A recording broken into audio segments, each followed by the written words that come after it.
What's up, my otakus? Hope you guys are having a good start to your weekend. It's Friday night,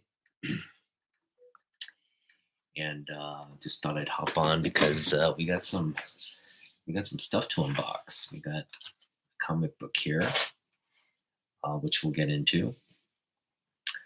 But I want to give a shout out to Metarog, who we did a live stream. Hey, Miss So.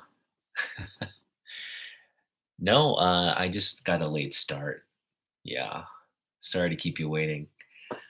Um, but yeah, Metarog came on my channel last night, and um, we usually do a check in where we create some content. Well, we create some content, and it's really revolves around um, cleaning and pressing and improving comic books.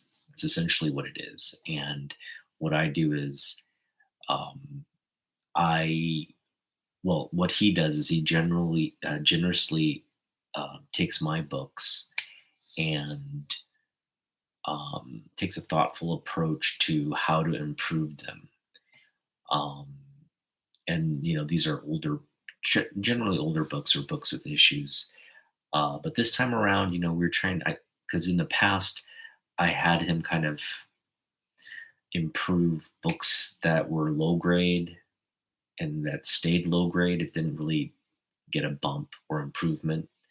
I shouldn't say that. They improved in terms of like appearance and presentation, and they're just much better books. But they weren't like grade bumps or things that you would normally the improvements you would normally see from sort of the mid to higher grade books. And so I kind of wanted to focus on um, getting better results. Kind of like not low grade to low grade, but something like low to mid or mid to higher grade, but just getting those like grade bumps. And so we went on last night. Go and check it out. It was a fun video. I had so much fun, and I always learn things in my conversations with Roger. So thank you again, Roger. We're going to send some books out to you, and I'll go over the books that I'm going to send to Roger later um, as we get going. Um, the thing I wanted, the thing I wanted to talk about tonight, though, is our ongoing comic book jukebox. Kind of time travel. I give it many names,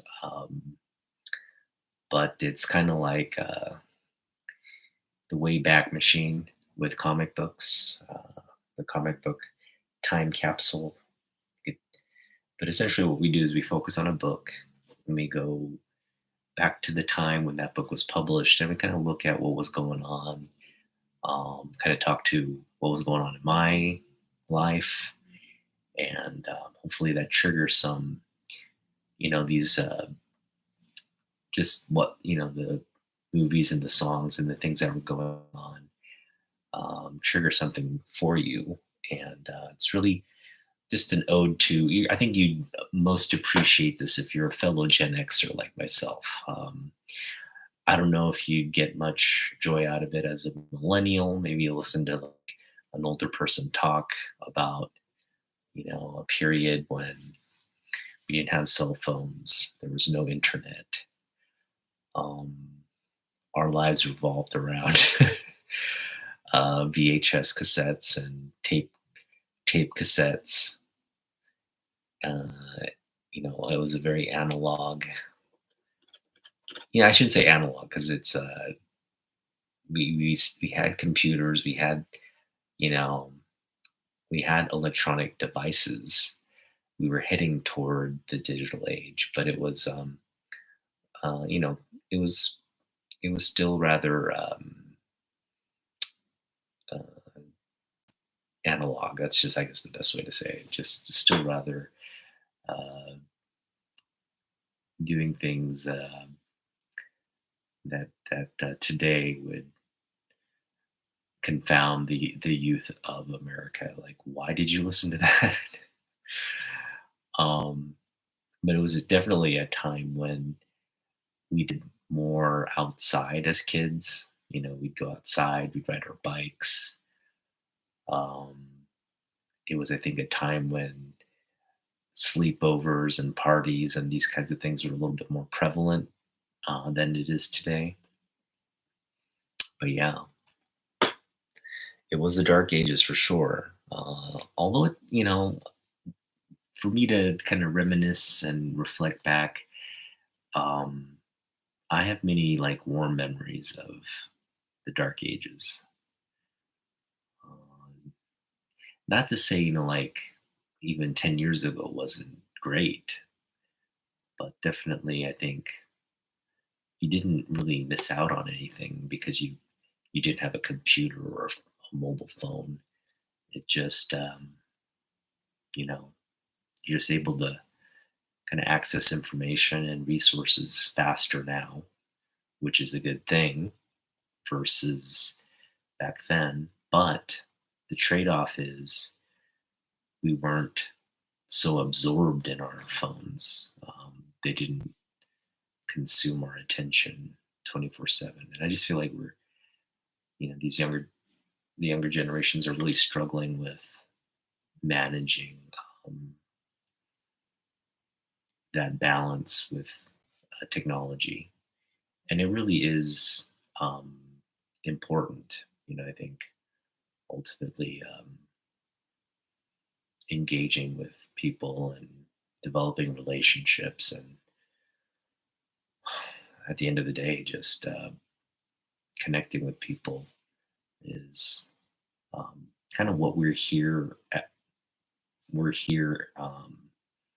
as humans, right? As people, as people living on Earth, as a life, um, as a life form here on Earth.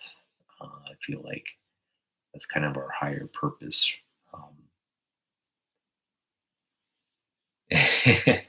I'm sure, if you could trade, I just wonder what it would be like being our age now, right? Being our parents' age, essentially. Actually, 80s. My parents were much younger than me in the 80s. Um, but just being kind of like an adult in the 80s, what that was like. Um, what was it like to go into work,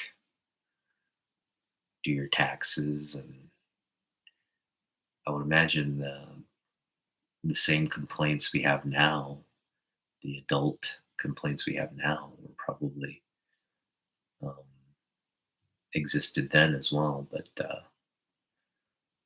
maybe not to. I don't know. It's They're definitely different things now, but you had economic classes back then. You have economic classes now. You had, I think, what was um, even shrinking in the 80s. The middle class was shrinking in the 80s, but it's continued through today. So I mean, I don't know if you could say much socially or socioeconomically has changed, um, other than the the political environment getting a little bit more um, heated. But that I ultimately look at that as you know a distraction. Politics were pretty divisive in the 80s as well, and it's always going to be so. Yeah, not much has changed. I would have to agree with you there. It just seems like it's more dire today than it maybe was.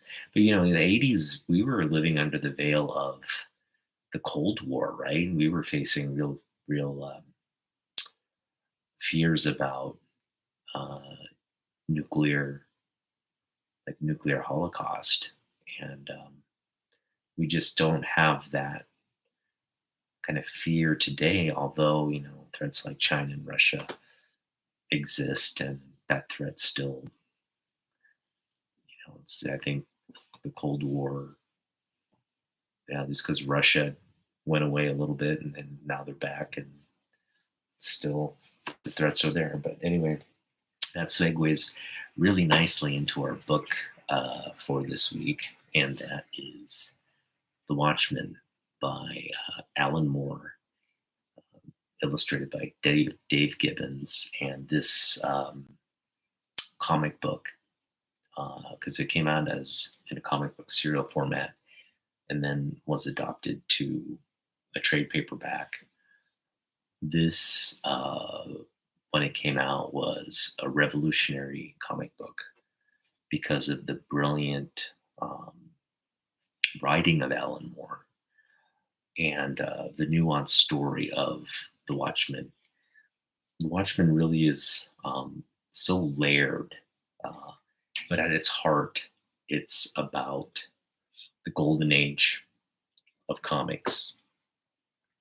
And in this particular history, the golden age of comics inspires a generation of would-be heroes to kind of become masked vigilantes and fight crime and team up together and kind of become this like publicity stunt that captivates America. It's a fad. But these people are really like fighting crime and trying to do uh, right.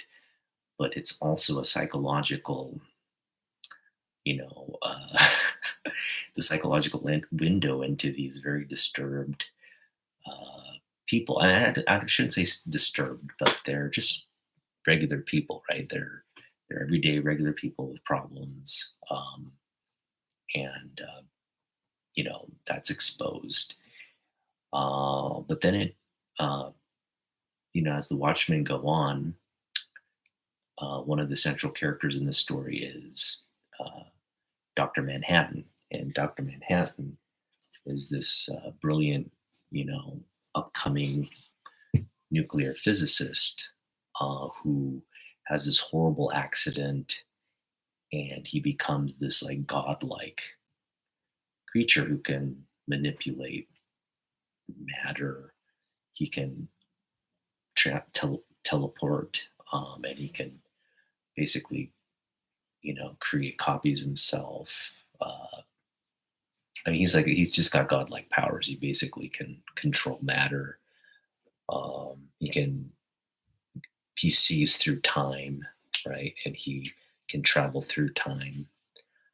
Uh, and he's just this really complex like character um, who's dealing with the trauma of losing his humanity and coming back with this sort of godlike power, who's indifferent to humanity. But over the course of the story, he understands the importance of humanity and kind of reconnects there.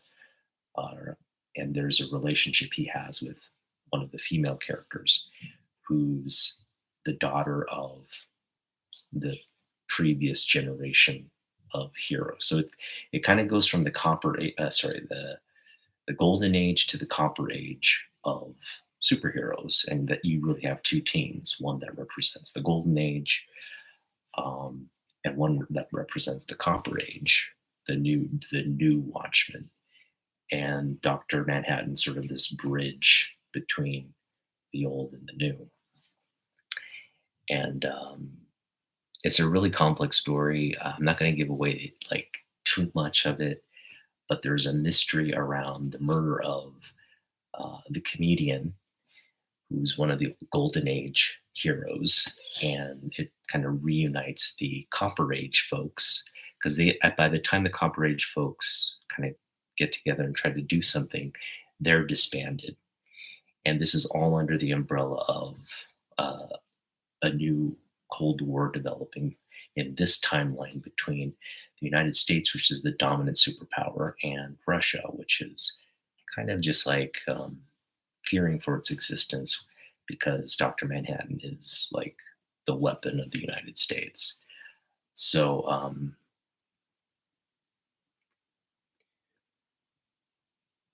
yeah, I did like the movie. I thought the movie was because it's hard to adapt this graphic novel.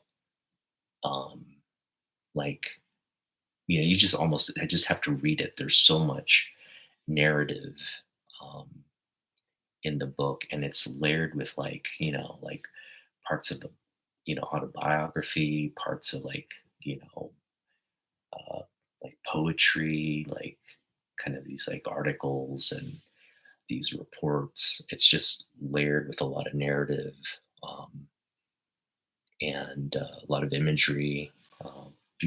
Beautifully illustrated, and the story paneling is really, really well done by Dave Giffens. Um, yeah, exactly. And yeah, without giving too much away, it definitely does. Um, the characters are what drive the story. It's a very character driven story, but yeah, so a mystery unfolds and it reveals itself in the end, and it's quite brilliantly kind of wrapped up. Um, but it's a lot of paradox. So it's basically like I tend to look at it kind of addresses the Spock question, right? The Spock question of like, would uh, if you could bring like it's basically is the fate of the many worth the sacrifice of a few? It's really kind of like if you had that moral paradox, would you sacrifice uh, the lives of the few for the fate of the many? And I think Alan Moore really brilliantly um, kind of paints that moral dilemma in this graphic novel and just brings it to for people to really grapple with that again in the shadow of the Cold War that was really happening here in the in the world of the late 1980s. Um, so yeah, it's definitely again a very impactful book. A lot of people, it came out right around the time the graphic novel was just like becoming this new medium and voice for a lot of new creatives. It's what got a lot of people back into comic books.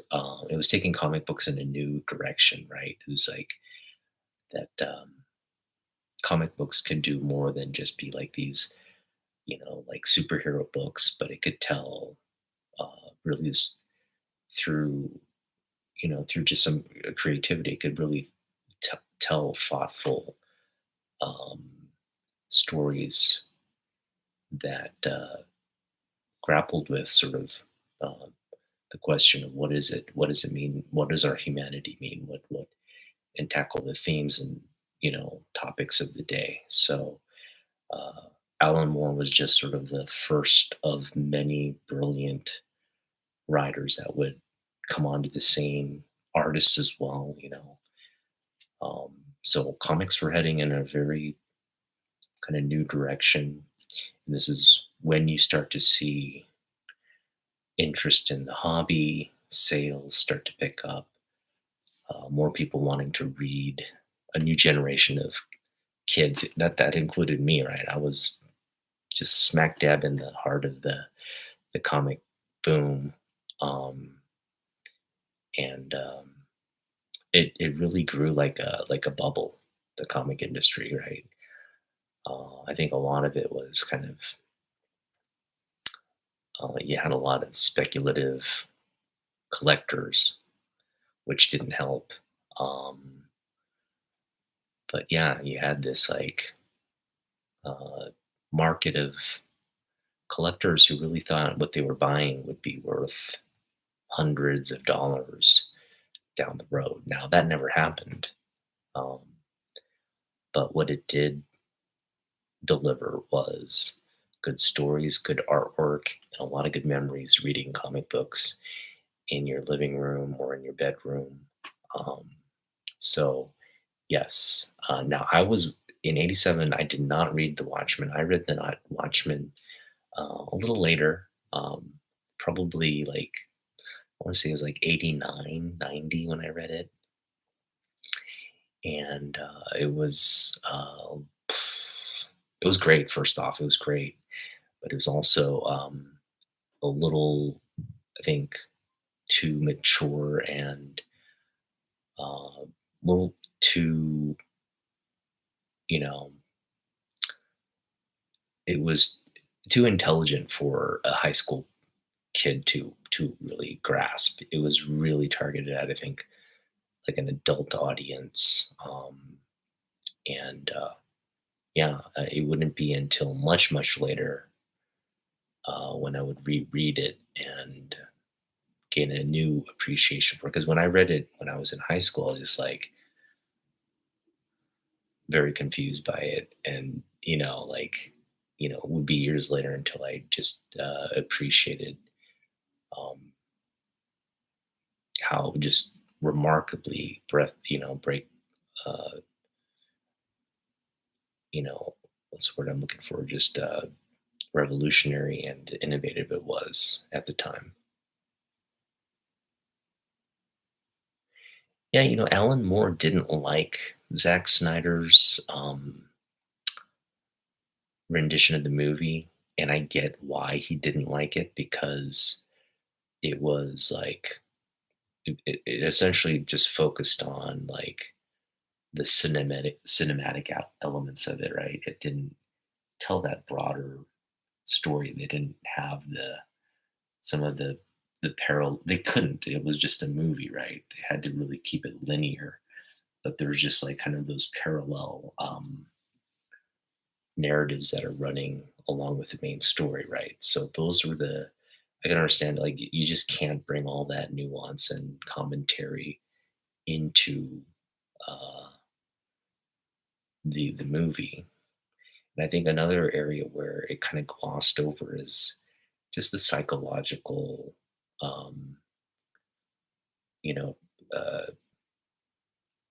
I know they did focus a little bit on Rorschach in the movie, like his psychological.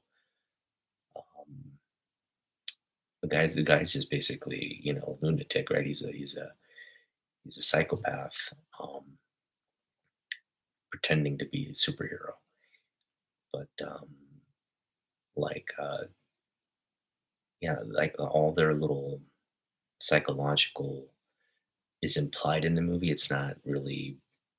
You just get kind of scenes that kind of like oh, that's like it's consistent with the movie, but it's not very deep. It's not a deep level dive into what makes these characters tick. And I think Moore's book does a brilliant. I mean, that's part of the appeal of the book, right? It's all the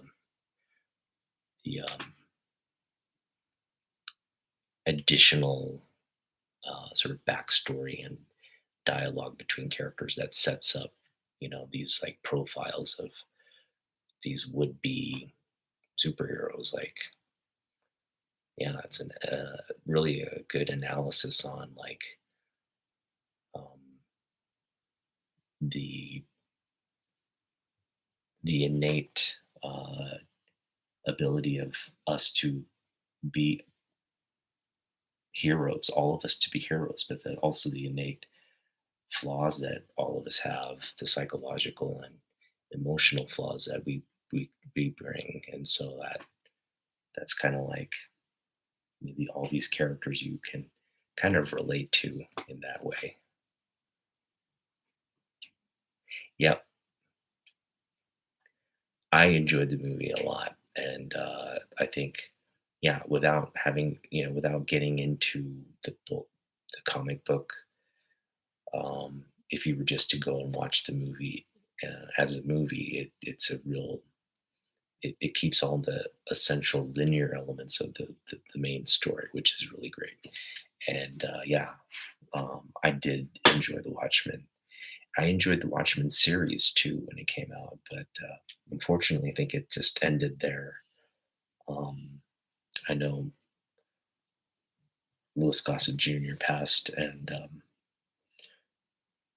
the main actresses, she dealt with a tragedy as well. Regina King, she had a tragic family tragedy, and so that just production just kind of it's not going anywhere. I don't think they're gonna, even with all the success it had, it just kind of like things happen, and those kinds of projects never get to continue. So, which is a real shame.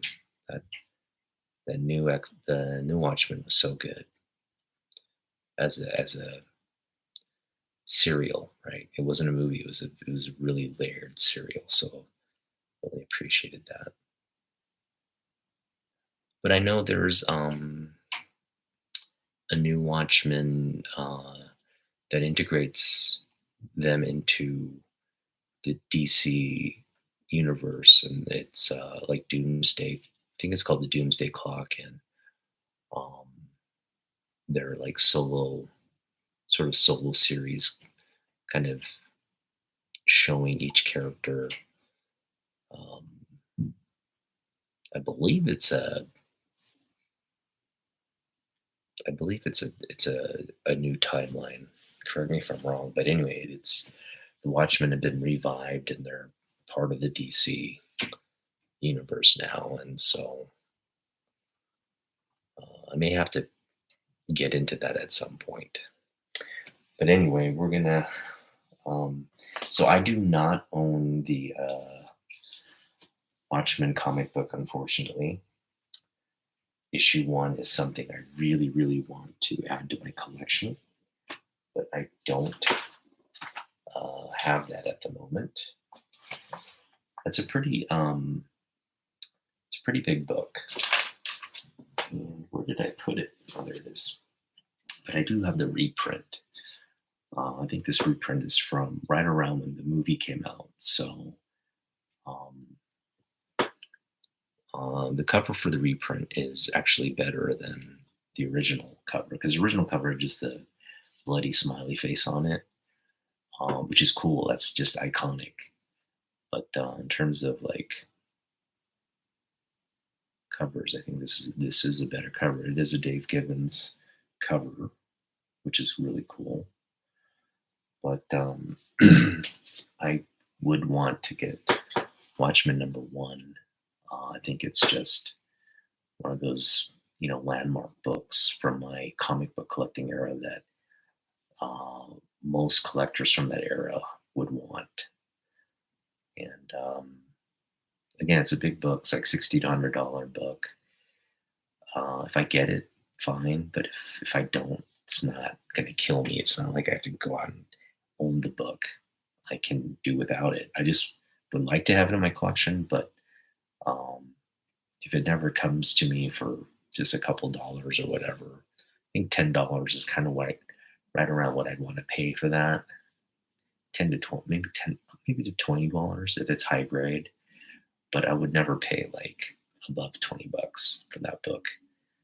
Um, so yeah, I'm curious about the solo series. The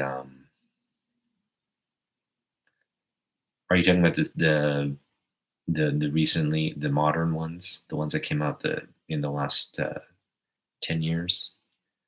Because that's the one I'm curious to read it. I just know it just seems like a big lift, and I'm just like, do I really want to get the trade and read the whole thing? And because there's like I think ultimately two like a you know bunch of character driven ones, and then there's Doomsday Clock, which incorporates other DC character titles and stuff. So I'm just like, do I really want to go out and get all those books and read them, or do I just am I content with just like keeping Watchmen as I remember them. We'll see. Um, I guess I'm gonna take you back now to. Okay, so we went. We are um, we are into. I think we covered February of 1987 last time, if I'm not wrong, if I'm not mistaken, right? Um, and the period we are going to cover today, let me just reaffirm the release date of Watchmen here real quick, because I don't want to be off by a year. That would be bad. Yeah, so Watchmen came out. We covered February 1987, our last session, and we've been kind of going, like moving forward, but we're going to go back. And I've already covered October of 1986 with the Band of Steel miniseries. Well, we're going to go back 1 month prior to October of 1986 to September of 1986. And we're going to take a listen to. Actually, you know what? I messed up, I think, here. I did mess up. All right, here we go. Well, yeah, I did mess up. I gotta do something real quick. I am only gonna play a little bit of the song. I messed up on video, so forgive me on that. Let me just do something real quick here. Got the dates wrong. All right, so here's a song from September of 1986, and I'm just gonna get queued up here.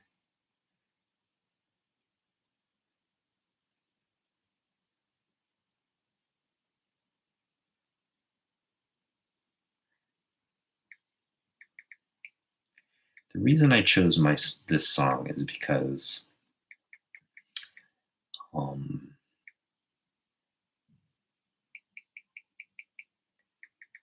it really was a great song. And I was telling you,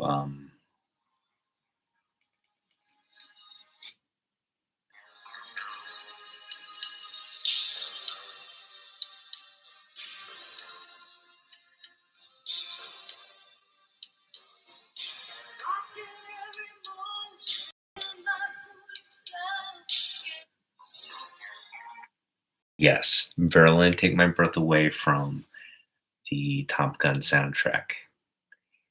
And this song was just incredible.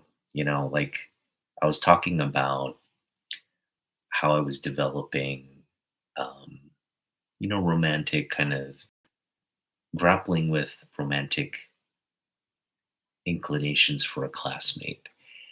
And that's nice. Um, the summer of uh, 86 was, you know, it was the summer of Tom Cruise, basically, right? Because I mentioned he does Top Gun, and then in the in the fall he comes out with The Color of Money, which is like he hits one number one hit in the summer, and then he hits again with the number one box office movie in the fall. Um, and yeah, Top Gun's essentially like, it's just a love story, right? Um, Mixed in with this very sort of cool action, military, um, basically a military fighter pilot story. Um, Again, during this sort of really peak Cold War tension, it was like Americans, beating the Russians in this like very tense standoff, air standoff at the end. Um, but yeah, it was big. It was a huge hit, and this song was like one of the um, hits from the movie, and it was just like I don't know. It was one of those songs you could just turn on and leave on, or listen to every night as you were like kind of reading your comic books or whatever. It was just one of those like great songs that would kind of you could get into like a daydreaming kind of mode with it. So that's definitely takes me back. Um, and yeah, such a great song. Again, when you're just kind of getting into girls and like kind of daydreaming and um, uh, yeah, and just um, getting caught up in those like romantic because it is a hit of dopamine, right? You're like thinking about people have a crush on, and you're listening to like romantic songs and doing your homework or reading comic books and all that. That was just like how you would pass the time, or you know pass the time away in the 80s. You weren't on a screen. There was no screens, right? It was just like you play your cassette tape with the mix songs on there, and you would like do your homework or do something. A lot of it was reading, right? You would do a lot of reading, um, and that's pretty much how, yeah, I was reading comic books or doing my homework or watching TV was one of those things. Oh, nice. 10 is a really I think that's the age a lot of us because it's really kind of before we because I think we develop these kinds of emotions and thoughts before our body fully develops, right? I definitely y- because I would I think I would hit puberty kind of like in 88. I want to say is 88 is when it kind of like hit, like all the physical changes. Um, but yeah, 86 leading up to 86, 87, leading up to 88, those 2 years, it was just a lot of like childish kind of fantasy type stuff, um, which was fun. Yeah, and then in junior high, it really like it was just really um, you were just kind of grappling with your hormones in middle school. That was a tough time for I think all everybody who goes through that phase of their life. Right, right, for sure. Yeah. Um, did you have any like girlfriends then? I guess around 11 or 12, Miss So,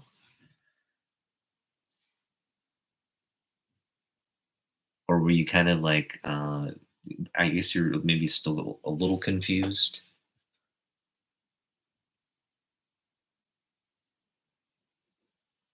You probably had a notion, right? Um, but maybe it wasn't. Maybe you just had a hard time with the way you know our social norms are dictated, right? Um, that you couldn't fully grasp or accept that, right off the bat. Okay,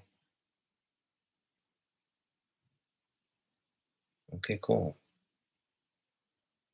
Yeah, my I wish I could say I was like had a lot of girlfriends in middle school or high school. I would not have my first girlfriend until my junior year of high school.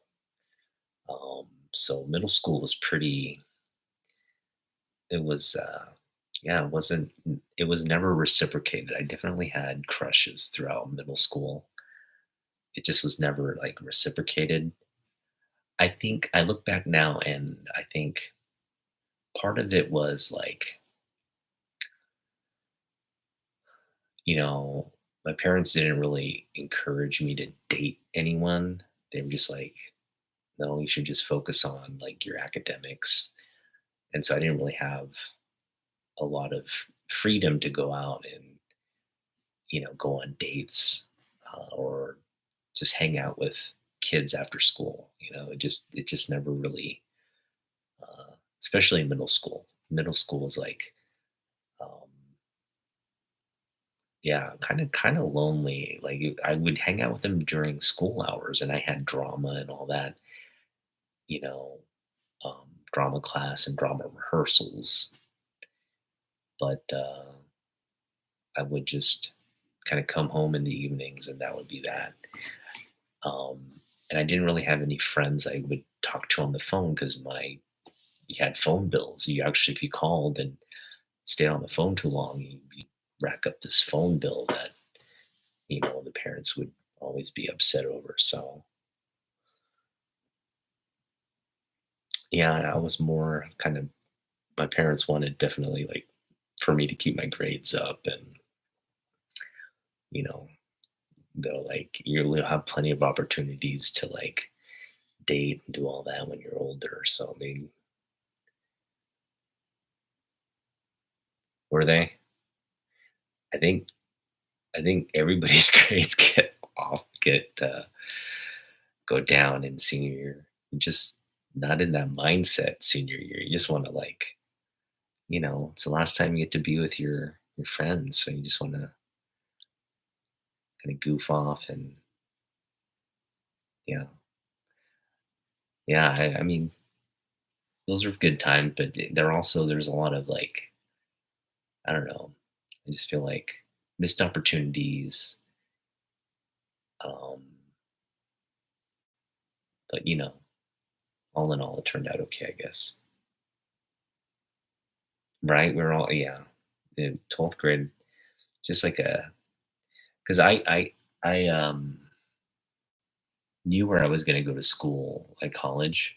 So once I got accepted to college, it was kind of like the last semester of the last semester of high school was a real challenge because you had to graduate, right? You had to like finish, but at the same time, you're just kind of like, hey, all the tough stuff's done. I can kind of like just breeze through and not to say I neglected my studies, but definitely there were times where like um, the seniors would want to go do something like during lunch or something and just kind of skip class that day. And there are definitely a couple of those days where we would go off campus and not come back. So, but yeah, um, those were good times. So now what we're going to do is we're going to take a look at the movies that were uh, that were the hit in September of 1986. So I'm just going to do a little search here and pick a movie. I think I know what I'm going with, but I just need to. We're looking at movies that were released in the September of 1986, and let's see what we have here.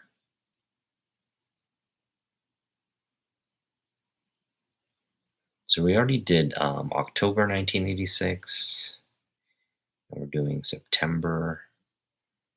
It's not really turning up anything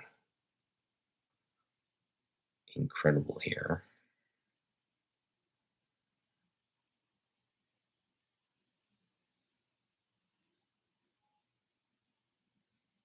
Yeah, I'm not getting anything like.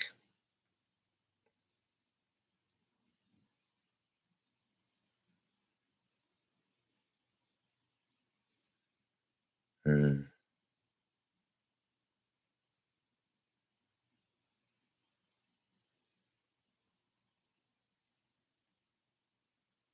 yeah, I'm gonna do one more.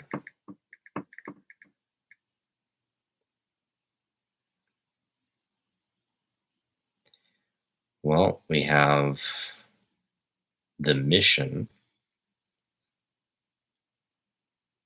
We have Crocodile Dundee, which I felt like came out before then.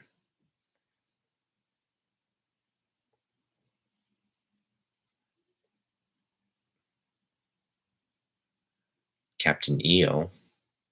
That was a Michael Jackson movie. Um,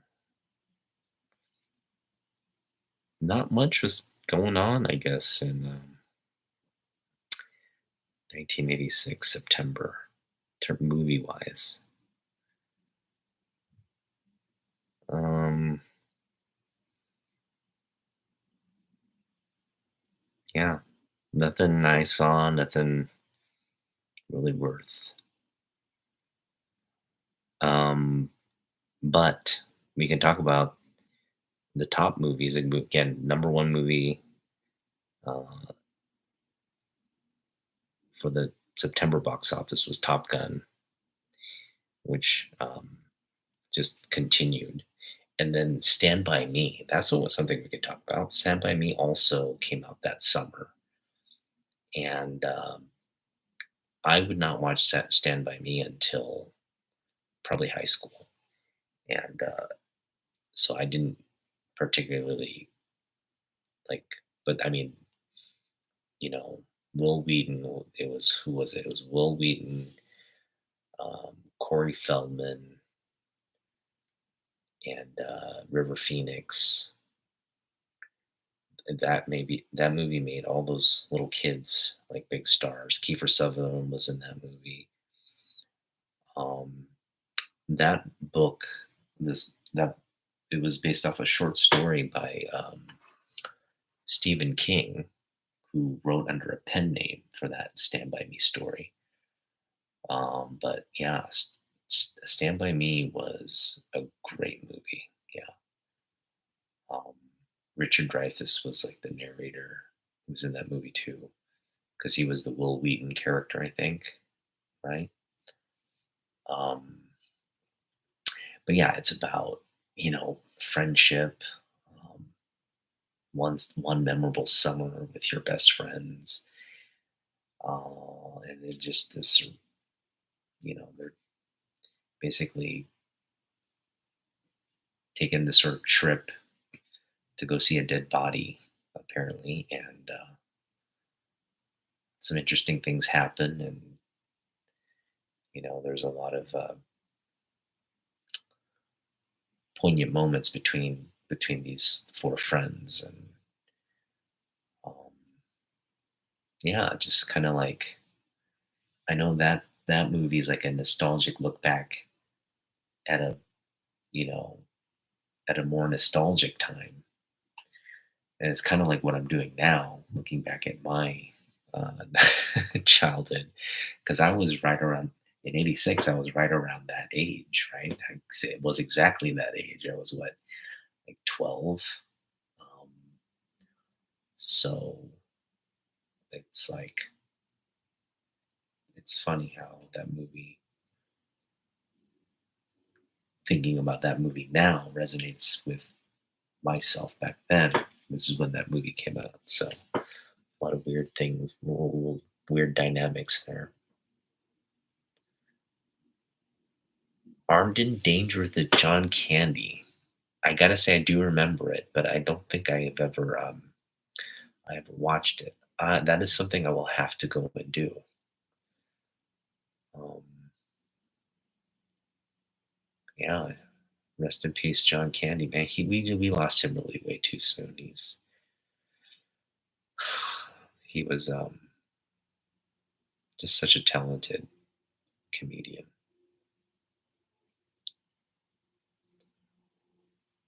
All right, well, I'm gonna kind of review. We're gonna so We are going to go over the books I am sending to Roger. So, just to reiterate, Roger was on the channel yesterday, and I had a bunch of my books. I want to say like 10 to 15 books that were in need of a press, in need of maybe some like, you know, um, cleaning, uh, or just had real, just big issues with it that Roger could address. And, Roger, he presses his own collection, and he is kind of learning, um, new techniques, new kind of ways to address certain issues. And he really shared some of those tips and his tricks of the trade on yesterday's program. So go and check that out if you're um, kind of like into pressing and cleaning and just want to see how another really seasoned comic book collector uh, and seasoned comic book improver does it. He has a lot of great tips. He's a great resource. And in fact, part of this whole process is to show his uh, approach to because he's like he said, every book is a little different, but kind of his mindset, how he tackles issues, and the materials and the protocols he uses to um, get the books looking as best they can. And so we went over a list of candidate books yesterday. I landed on 5 books, and so we're going to be sending him first off this book here, Detective Comics, Batman Batgirl. Yeah, it's just beautiful Neil Adams cover. Now this one looks great. It definitely has like some spine issues there, a little bit of a spine roll, and I think ultimately when this is pressed, it's just going to look so much better. And Roger can kind of do some things with at the staple, because the staples are not that um, they're still, the book is still attached, the staples are still there, but he has some techniques that could really kind of protect the edges there so they don't tear more and compromise the integrity of the staples. Basically, so it doesn't detach. He's got some techniques there to kind of reinforce that. So that is one of the books. What's up, Nowhere Bound? How you doing, man? Thanks for coming, stopping by again. All right, so we've also got this book. This book is very low grade. Remember, I picked this up for a couple dollars. I think I picked it up for like, I want to say $11 or so. It's a big book, but it's low grade because first of all, it has this very crooked spine roll on it.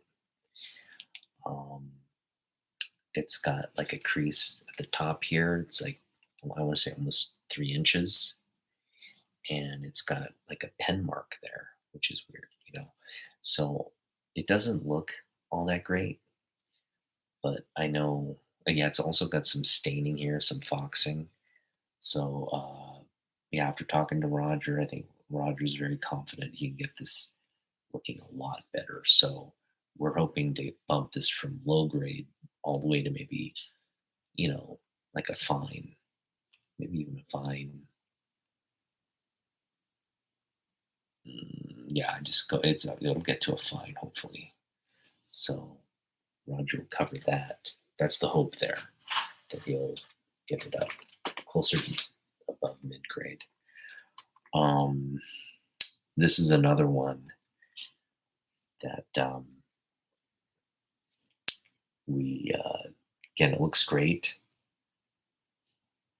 If we could preserve what the front cover presents as, uh, we both think this is like an 8.0. The issue with this book is on the back cover, it's got like a lot of molding. It's got like, like black stains from molding. It's a very stiff and just a stiff, you can kind of hear it from, you can hear that, right? It's just got this like, it was exposed to humidity or wet moisture or something throughout the book, and then it just got very stiff from the just drying out, I guess. But again, looks really good. Get the back clean. Roger has a technique to address that mold staining. And this is the one I'm kind of really excited to see, like the before and after. I could take out the back of the book and show you. I think I've done that in the past, but I'm not going to do that. So we'll go over it, kind of the process. Roger likes to kind of document the process, and so we'll go over that when he does it. And this last book, similarly, it's just kind of this like rigid. You kind of see the bottom there. You see that little, all these like curling there. This also had, I guess, some moisture exposure, so it's kind of stiff. There's a little warping to the book. There's a little bit of a spine split that apparently, again, Roger has a technique to address. But this is one ultimately I think we're both excited could really improve a lot, because the color is just hasn't lost any of the color. So yeah, I think there's a lot of it'll ultimately come back looking better, and just flat. It'll come back looking flat and smooth. So yeah, this is a beautiful one. It's one of those rare Kurt Swan, Neil Adams collabs.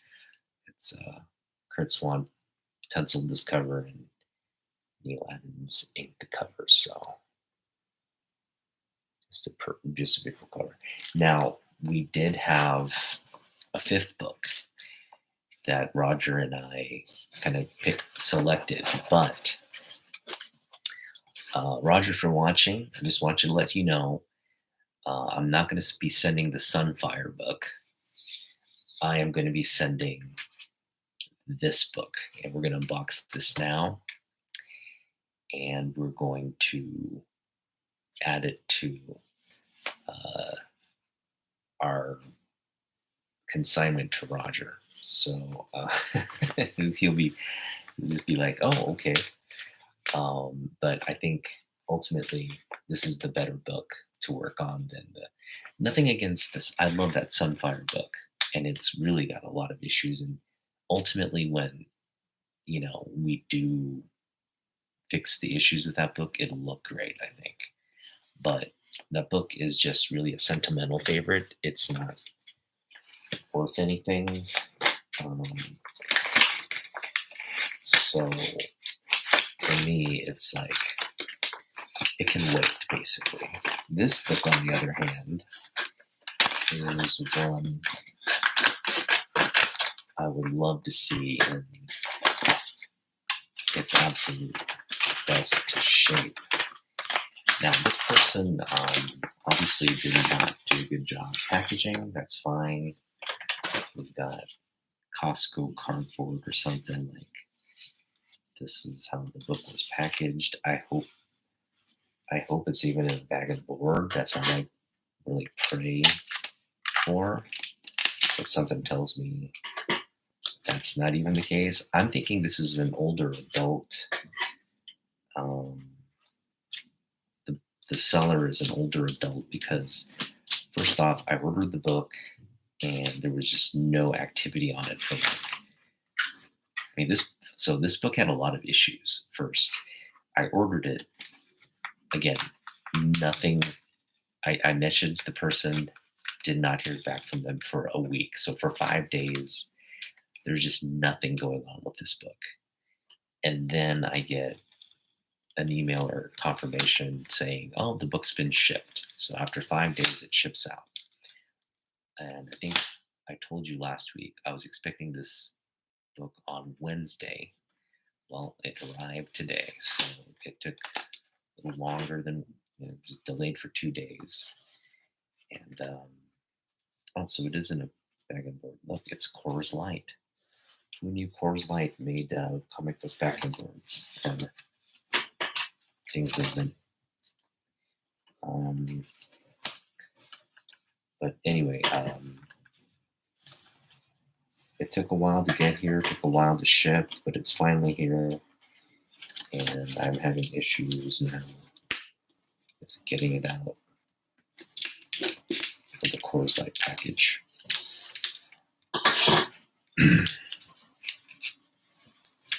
I'm not going to comment too much on this package. As long as the book is okay, it should be fine.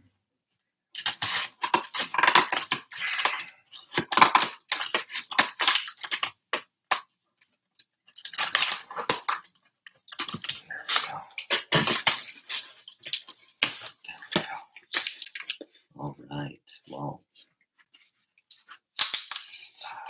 it is in a bag and board, but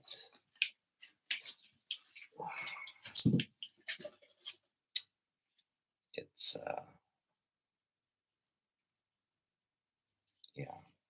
it's in a modern backing board. It's, so it's scrunched in the bag and the board for a Silver Age book. It's going to go into a new bag and board, and then it's going to go to Roger. But the book we got, and man, does this need work? When it ultimately gets improved, it's going to look so great, though. I'm really excited for Roger to work on this book, and I think he's going to be excited too. Oh no, it's got the cover detachment. I was afraid of that. Well, it's not detached. It's like barely hanging on. First of all, it's got the spine roll, which is really bad. Yeah, the cover's still hanging on, but anyway, I'm glad we're sending to Roger because this is kind of what we wanted. The staples, so it's they're staple tears, but it's still attached, but it's barely hanging on. It's like hanging on by those two flaps right there. Which, again, it's got this like spine roll there. You can see from the back. And it's got a lot of dinge on it. It's got this rough edge. So there's room for improvement for sure. But it's still very the color's still there, just dingy. And still, the paper is still in very good shape. It's not brittle at all. It's very supple. So, got a lot of things working for this book. So, Roger, if you're watching, I've kind of taken out Sunfire and putting in Lana Lang. So, this is coming your way. Just going to get into a nice packing board here.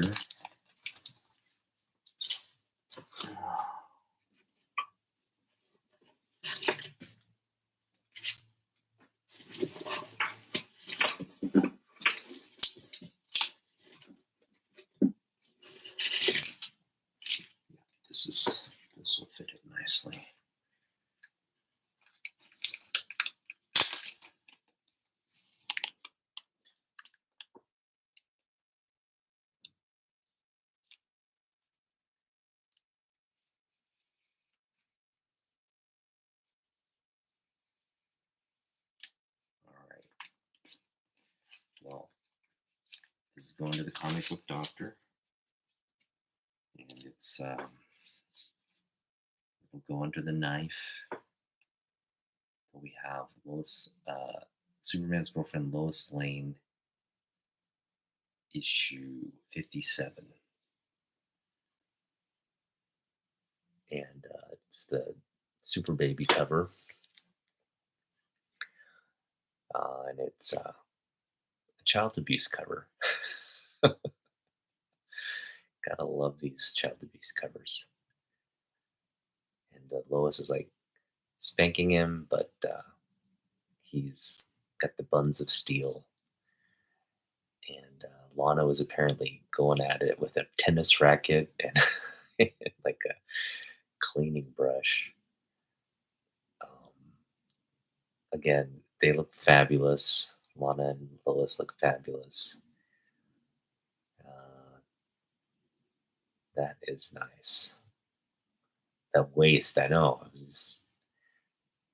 Talk about talk about the. I wonder if that was the. I know that was like around the. This is around the whole Twiggy, right? When like they're trying to um, sell the beauty standard that thinner was better. Yeah, just a normal spanking. It's just, you know,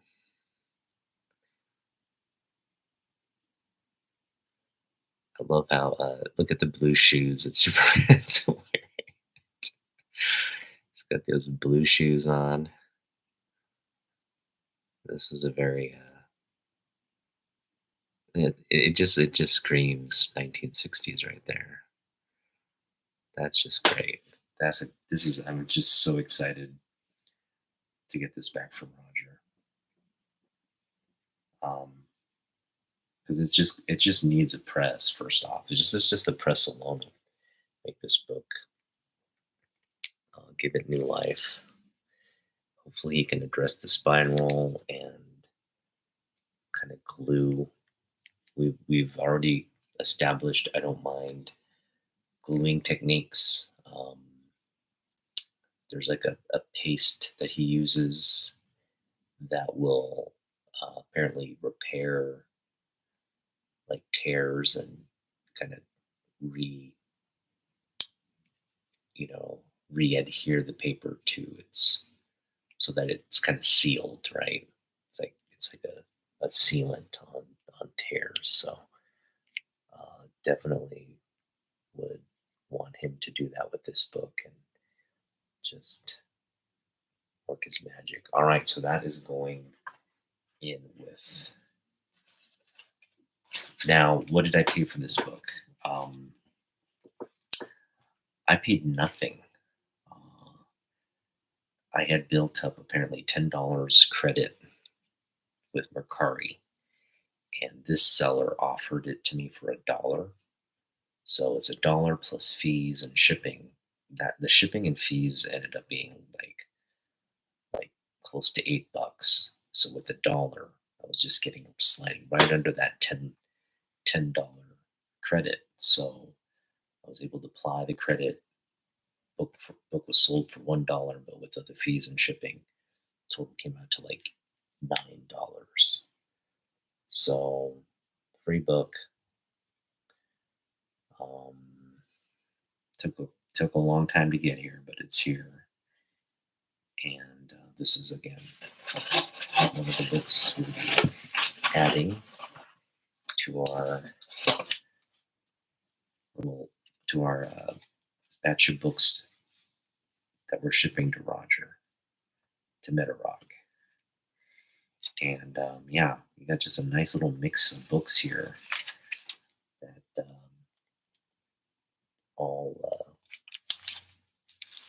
all need a little TLC. Just the TLC that will keep these books going for longer. Yeah, I really love this Lois Lane book, by the way. Love it, love it. I do want to collect more of the Lois Lane. It's just, and the Lois Lane books are out there. They're out there, but yeah, I mean, we'll see.